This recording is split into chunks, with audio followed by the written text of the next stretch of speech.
चला तर विद्यार्थी मित्रांनो, तुम्हाला माहितच आहे येणाऱ्या 3 तारखेपासून तुमची प्रथम सत्र परीक्षा सुरू होत आहे. तत्पूर्वी इयत्ता 5वी पासून तर ते 10वी पर्यंत शिकणाऱ्या विद्यार्थ्यांसाठी मी प्रत्येक वेळेला व्हिडिओ बनवत आलो आणि विद्यार्थ्यांसाठी प्रत्येक वेळेला मार्गदर्शन करण्याचं काम जर कोण करत असेल तर ते आपल्या व्हिडिओच्या माध्यमातून आपण प्रत्येक वेळेला विद्यार्थ्यांना शिकवण्याचा प्रयत्न करतो. सगळ्यात महत्त्वाचं म्हणजे विद्यार्थ्यांनो, 5वी पासून तर ते 10वी पर्यंत जे विद्यार्थी शिकतात किंवा त्याच्या पुढचे जे शिक्षण घेणारे विद्यार्थी असतील, now first one request is there, now you should do their the study very well in their the standard 5th. For example, जसं की मी आता 10th स्टँडर्डला एखादा टॉपिक मी शिकवतो, classifications of their the animals.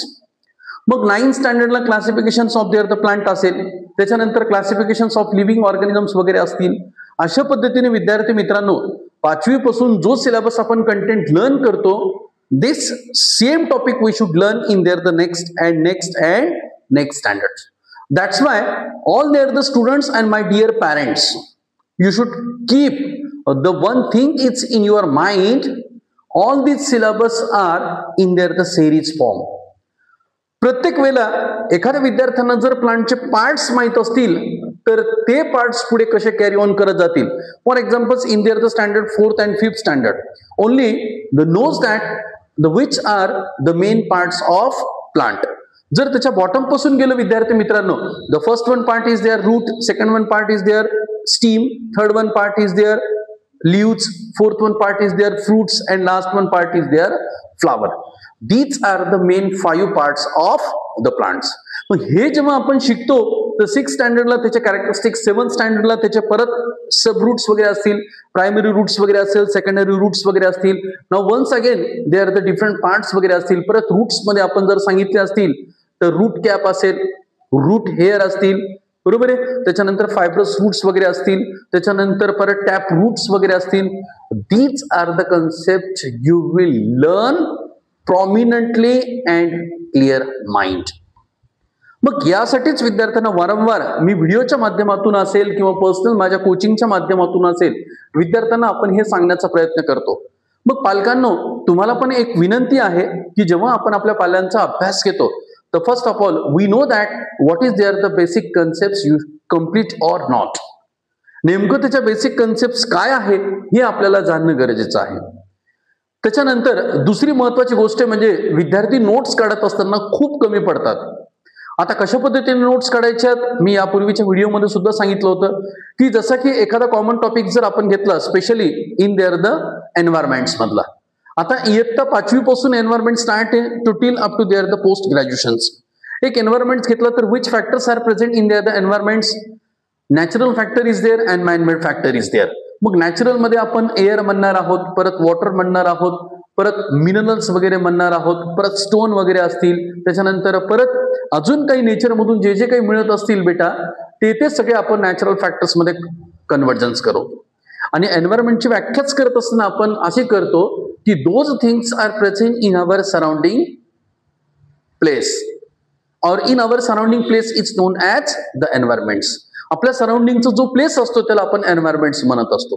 मग आपल्याला अशा विषयांना विद्यार्थी मित्रांनो महत्वाचं वेटेज द्यायचं की जे सब्जेक्ट्स तुमच्यासाठी आणि येणाऱ्या फ्युचर क्लाससाठी खूप महत्वाचे असतील, या दृष्टिकोनातून आपल्याला अभ्यास करायचा. आता महत्वाचा विषय म्हणजे आपलं प्रथम सत्र.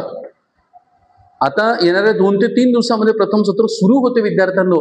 या प्रथम सत्रामध्ये जर तुम्हाला चांगले मार्क्स घ्यायचे असतील तर first of all we know that which type of questions having asked in our question paper you should read carefully.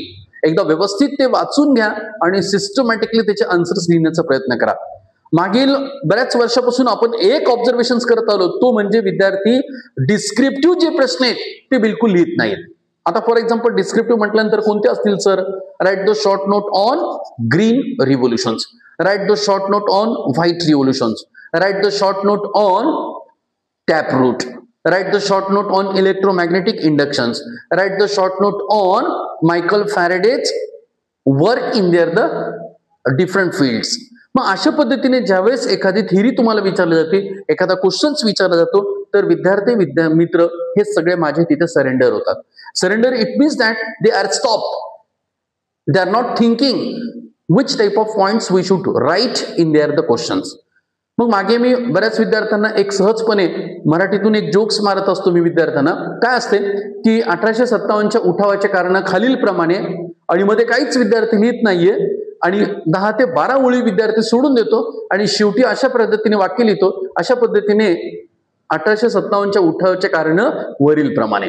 Means याचा अर्थ काय असतो की तिथून आपण त्याचे कारण लिहिणारे आणि खालीपर्यंत ते शेवटचं स्टेटमेंट लिहिणारे. मग मधलं सगळंच blank. This is the situations of their the descriptive question main. मग ही गोष्ट आपली चूक होऊ नये म्हणून यासाठी पालकांनी सुद्धा खूप लक्ष देणं गरजेचं आहे. एमसीक्यू तर आपण कव्हरच करतो विद्यार्थ्यांना, पण डिस्क्रिप्टिव्ह पेपरवरती जास्त सुद्धा फोकस देणं गरजेचे आहे. मग येणाऱ्या 3 ऑक्टोबर पासून जे सुरू होणाऱ्या तुमच्या एक्झाम्स आहेत फर्स्ट टर्म, त्याच्यासाठी तुम्हाला खूप खूप शुभेच्छा. चांगल्या पद्धतीने पेपर सोडवा आणि चांगले मार्क्स घेऊन ही आनंदाची दिवाळी साजरी करा. Best of luck to all of you my dear students. अशाच पद्धतीने काही डाऊट्स घेऊन आपण नेक्स्टच्या व्हिडिओमध्ये भेटणार आहोत. Okay, thank you. Happy Diwali advance to all of you and best of luck for your first term exams.